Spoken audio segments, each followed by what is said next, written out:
you know, they say that necessity breeds invention, and that's why necessity bred the invention of what I now call a methodology. At the time, it was just newly married, broke, you know, that whole story. And then just kind of, I roped Julie into a spreadsheet idea I had, and we were still in our honeymoon phase, so she agreed to it without any problems at all. And so we agreed to just kind of start tracking stuff. And as I started to work with this budget, I thought it was pretty good, and I was in the accounting program, so I just thought everything about spreadsheets was fantastically interesting, and built this whole thing out. And then about 10 months into our, well, I don't know if I have exact dates right, but Porter was on the way. I was crunching numbers, trying to figure out how Julie could maybe stay home, you know, once he was born. And we'd been saving hard and kind of preparing.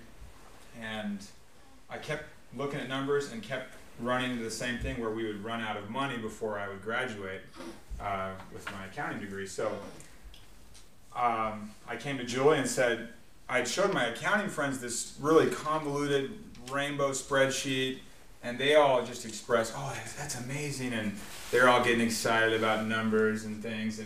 And from their, you know, excitement, I came to Julie and said, well, maybe we could, just to earn some side income, we could sell this budgeting spreadsheet that I put a lot of time into. And she said, I don't think it would work. And so on that advice, I went ahead with it anyway. I started selling it. It didn't sell really well. The first one I sold, I had to refund because it didn't work for some reason, and I had no idea why. And I even remember their email address still, because I would just sit there and watch to see if an order came in. And anyway, from there it kind of just grew. And then as I was rewriting the copy one day, trying to learn how to market, that was where I came upon the methodology.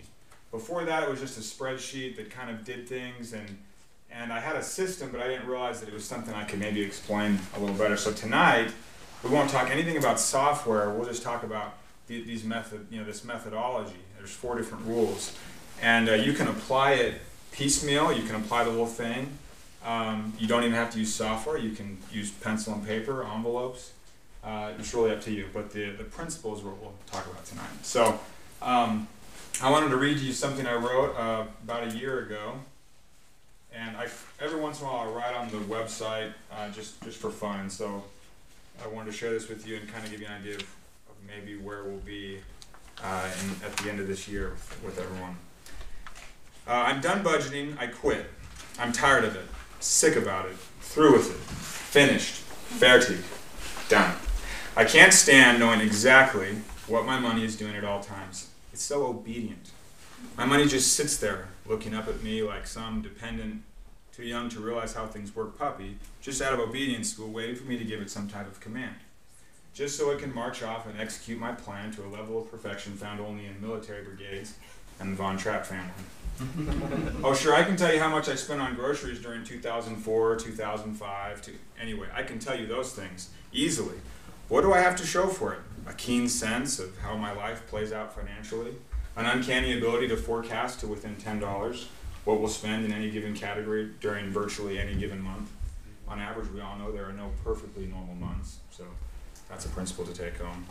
Really, what do I have to show for it? Instead of filling my head with this useless information, wow, housing costs are how much in relation to the rest of our spending? Is that a problem we should talk about? I could have been really getting to know the people on Survivor. Now I can't even name them. And it gets worse. My wife and I, we talk about things like what kind of financial goals we have.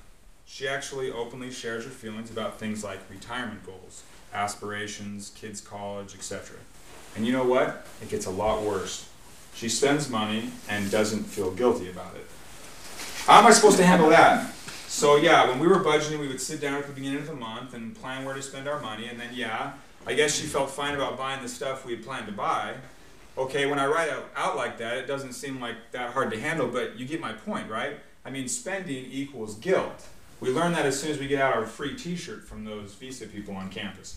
So budgeting's making me lose my edge. That's one of the big problems. I used to be able to tell you exactly how much money I had in my checking account. $10.12. Boom. $18.45. Bam. Overdrafted $25. It was overdrafted a few times. I didn't think they'd cash the check. It had been 3 weeks since I had given it to them. Now though, seriously, if I want to know my bank balance, I have to log into my bank and check.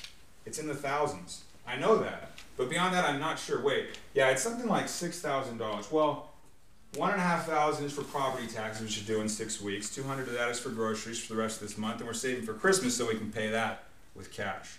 That's $800 of it with a goal of hitting $1,000 before the season rolls around. You see what's happening? What kind of a psycho does this? Anyway, that's $6,000. That's a ballpark figure, and that's what's killing me. Every morning, first thing, I used to check my bank balance, and then again when I got to work, because I had just bought some stuff on the way and wanted to be sure there was still enough to be able to buy lunch that day. And oh no, I totally forgot I needed to be able to buy gas and get at least 2 gallons in there to get home. Where was I? Right, so I missed that daily interaction with my bank balance. It's like it doesn't even know I'm there anymore. It just does its own thing, making me feel all secure and confident, as if money could make you feel confident. Everyone knows confidence comes from looks. The main contributors being well-built out delts and rippling pecs. So I quit. I'm through. It's done. I'm over. When I first started, it felt okay. You know, I would still enter transactions daily and look at my bank balance a lot and all that stuff. But then this totally weird thing started happening.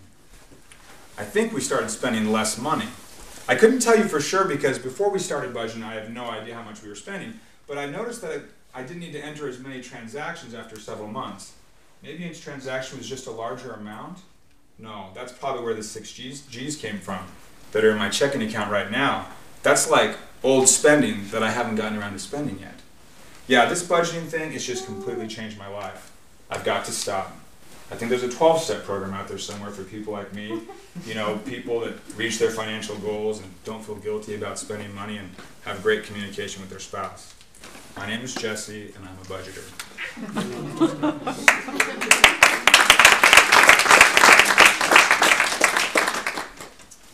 All right, so let's talk about these rules and just kind of share with you guys.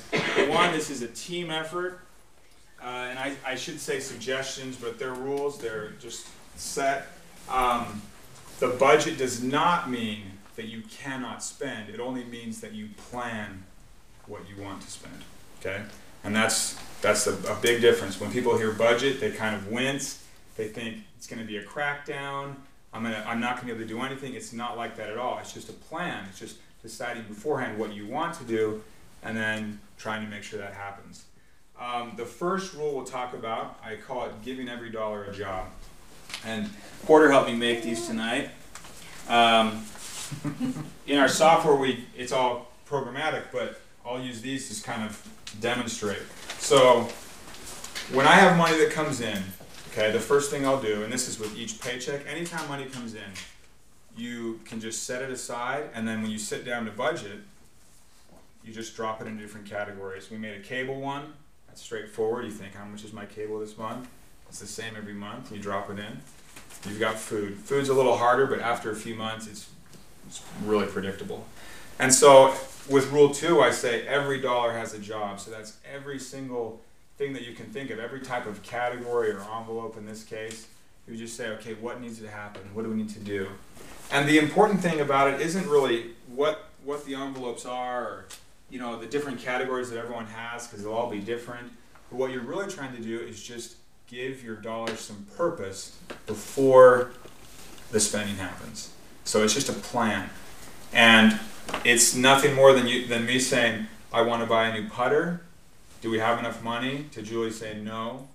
We want to buy this. And then she finds out I really want a putter. Maybe the next month I get a little more edge on there and get that putter. It's just a communication thing. And so when you're giving every dollar a job, you realize that it's finite. So if I want the putter, then we have to take from somewhere else. And then maybe I look and say, oh, well, we wouldn't be able to pay the gas bill, so maybe the putter's not as important.